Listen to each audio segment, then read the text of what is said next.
Lagarde fighting talk from the former French finance minister, who, interestingly enough, was one of the kinds of people who was trying to draw a consensus there this time last year.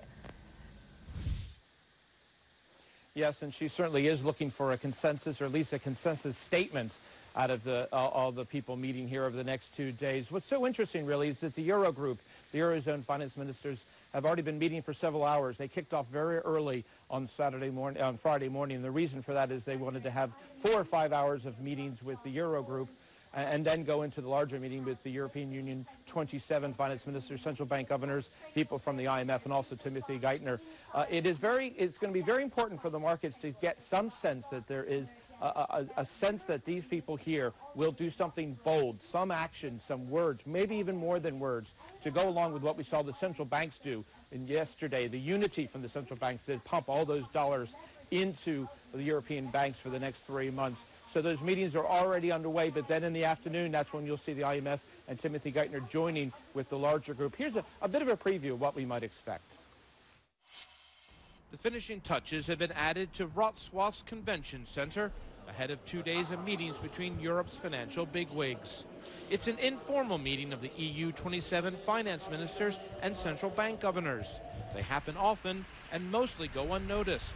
This time it's different.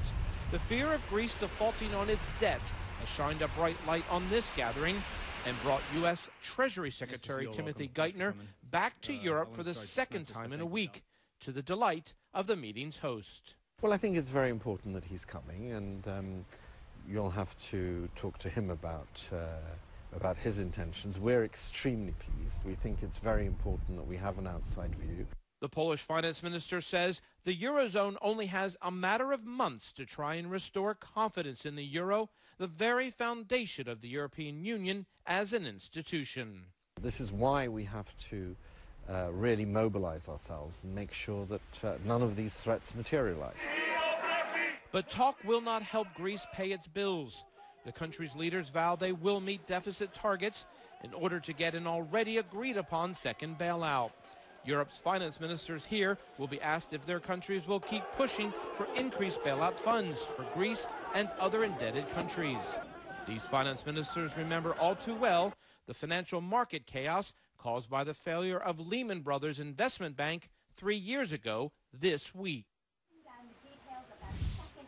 And Nina, Timothy Geithner isn't just coming here to listen. There is a lot of talk on the wires that he's going to come with an idea, a plan similar to what they did in the U.S. after Lehman's collapse, that they would be able to help the bailout fund grow even larger and to use the bailout fund in a more sophisticated way, meaning a lot more money would be available for the likes of Greece, Portugal, and Ireland.